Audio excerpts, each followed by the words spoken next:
Auto Boulevard Kia est fier de vous présenter cette capsule d'hier à aujourd'hui. Bon visionnement! Voici d'hier à aujourd'hui, une capsule de Normand de Lessard. Normand nous présente des personnes ou des événements qui sont venus marquer notre passé en Beauce. Sur ce, bon visionnement. Allô tout le monde, ici Normand de Lessard et bienvenue à une autre capsule d'hier à aujourd'hui. Connaissez-vous les grains de lin? C'est avec ça qu'on fait du tissu. Je m'en vais rencontrer Mme Francine Paquette, Créativité Beauceronne à Notre-Dame-des-Pins. Elle nous montre comment on procède. Grâce à un grain, on y fait un morceau de tissu. C'est vraiment intéressant. On regarde ce que ça donne. Bon visionnement! Bonjour à tout le monde, à tous les gens qui viennent nous voir à Créativité Beauceronne. Je me suis permis de faire la transformation du lin cette année. Je m'appelle Francine Paquette de Saint-Georges et je suis membre ici depuis une quarantaine d'années. Alors, ça m'a fait plaisir de me faire offrir on appelle ça le grenier du lin. Alors, on va monter tantôt pour voir la transformation, mais ici, c'est juste pour la semence. Alors, c'est juste pour montrer qu'on va semer la graine de lin, comme ça. C'est juste semer à la volée. Alors, ça l'a poussé. Vous semez ça normalement quand durant l'année? À la volée, à l'entour du 15 de mai. 15 de mai, c'est préférable, mais ici, j'ai retardé un peu. Ça a été le 1er juin. Et la récolte est bon pour quand? Pour l'automne, le 15 de septembre. Oui, à l'entour du 15 qu'on va faire l'arrachage. OK? Fait que l'arrachage, c'est tout simplement, on peut jamais couper le lin. Il faut vraiment l'arracher comme ça, là. Ce qui est bon, nous autres, c'est l'arrachage. Et c'est vraiment la fibre qu'il y a ici là, qu'on garde, la racine. Et le lin, ça fait toute partie de ça. Dans la tige, il y a une fleur. Et c'est là qu'on va aller récupérer la graine. Et la tige va sécher. On le fait rouir sur le terrain 15 jours de temps.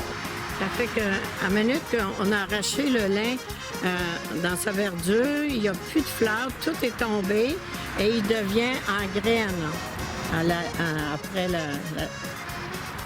ce morceau. Là, il a séché, là. Il n'a pas séché. Non, mais lui que vous Celui-là, avez... il a séché.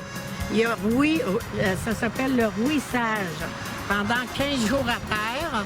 Et on va venir le tourner à tous les jours. Il faut qu'il pleuve dessus et il soleille, surtout l'humidité de la terre. On commence par l'étape numéro 1, la semence. Ça veut dire qu'on vient faire ça à l'extérieur. Et après la semence, on s'en vient ici. Je vous ai parlé de l'arrachage, numéro 2. Ça, on vient de le faire à l'extérieur. OK? Et tout ce qui est en haut, ça fait 30 ans qu'on a les échires, parce qu'on le semait à Créativité Beauceronne. Un rouet qui a été fait à la main par Mathieu Poirier, et mon mannequin est fait avec les tours.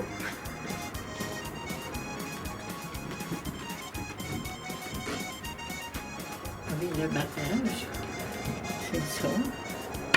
3, le numéro 4. Le vannage, c'est pour enlever l'écaille de sa graine. Le chauffage, on allume le feu et on chauffe à l'extérieur. L'étape du broyage, ça c'est l'affaire la plus ancienne. On le met assez loin. C'est vraiment pour enlever les écailles. Ça, l'écochage, on va aller. Ça, l'écochage, ça veut dire qu'on va finir d'enlever toutes les aigrettes, ils vont tomber à terre. Okay. Ça, c'est l'écochage. Et après, si ma filasse n'est pas belle, on enlève comme ça. Moi, je la veux belle, comme ça. Je ne veux plus d'aigrettes parce que je m'en vais au filet. Okay. Ça fait qu'ici, ça s'appelle le peignage. Moi, le peignage, c'est ici qu'on va aller récupérer l'étoupe pour mon étoupe, c'est ça. Ça, c'est le tour pour faire tout anciennement. Mettre ça dans les voilà. Puis les campes en bois rond, ils ont toutes de l'étau parce qu'on n'avait pas de... C'est ça, de l'étau. OK. Et la filasse, ça, c'était à grand-maman. On ne pouvait pas prendre ça parce que c'était à grand-maman qui voulait filer. Elle a gardé, c'est comme des cheveux. Il n'y a plus de greffes dedans. On l'a tout travaillé et tout est beau. Je vais juste vous montrer où est-ce qu'est mon lin dans tout l'arrachage. Si vous voulez voir ça, c'est ça le lin.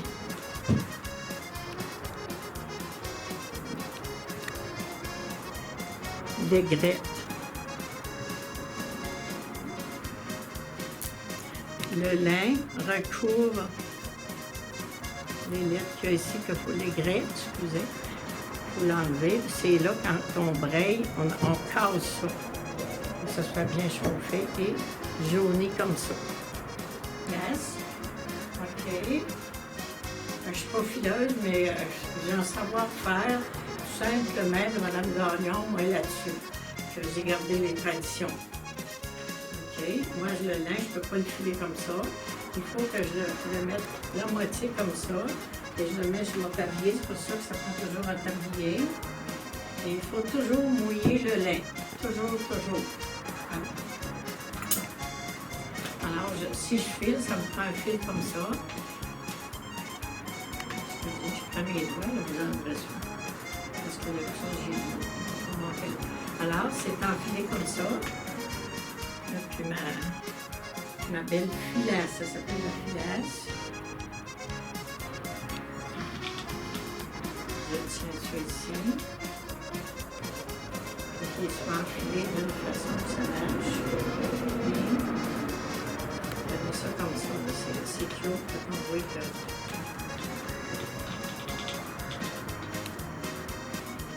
Il faut toujours faire attention. Ça fait partie du filage. Il faut toujours mettre notre corde qui soit bien pour filer. Et surtout, ma croisée est en bas. OK? Regardez, il y a une croisée ici. Si je file, c'est côté des aiguilles d'horloge, sur le sens droit. Et s'il veut retard, c'est côté gauche. OK?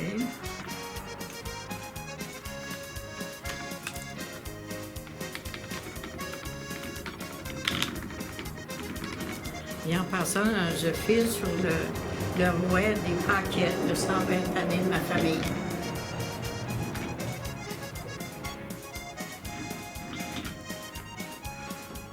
À 10, comme finalité de la transformation du lin, moi j'enseigne sur un patron qui est fait à l'ordinateur. Il faut monter un patron à l'ordinateur avant de l'enrouler. Mon métier. Alors, j'ai ma bobineuse ici, la canetteuse, excusez, canetteuse, et je m'en viens ici pour tisser. Okay. J'ai mis le chose. Mais à l'époque, il n'y avait pas d'ordinateur, il faisait comment? On faisait comment? On va tisser ça, moi ça, vous posez des questions. C'était tout au crayon. On le crayonnait tout, on savait quel fil qu'on avait, quelle grosseur, premièrement, et comment on passait notre roue. Et on l'attachait ici avec la toile. Moi, je vais faire ça en dernier et je vais tisser. C'est ma finition, autrement dit, sur tout. Ma fille, anciennement, comme vous dites. Ensuite, je l'ai monté sur mon métier. Et vous pouvez observer, ça, c'est des draps de lit naturels et blanchis qu'on fait aujourd'hui, même si on parle d'anciennement, on travaille toujours au métier aujourd'hui. Et des foulards, comme vous voyez, lin blanchi et naturel qu'on confectionne. Et tout ce que vous voyez comme morceaux de tissage, c'est moi qui est tissante depuis 35 années et enseigne le tissage. Alors, si on a des questions, on peut venir ici même, au Créativité Beauceronne, situé à Notre-Dame-des-Pins, pour vous rejoindre. Oui. Et à quel numéro de téléphone on peut vous rejoindre? Ici, on peut joindre au 418-774-9130. Puis moi, mon numéro privé, je peux le donner, 418-313-3676, car je donne des cours aussi au niveau du Québec, en tissage. et sur le lin. Moi, aujourd'hui, c'est juste sur le lin. Comme vous voyez, le rideau, il est monté chaîne en lin. Tout ce qu'il y a ici, ça a été confectionné à la main. Merci beaucoup, Mme Francine. Bonne journée. Et merci à vous-même.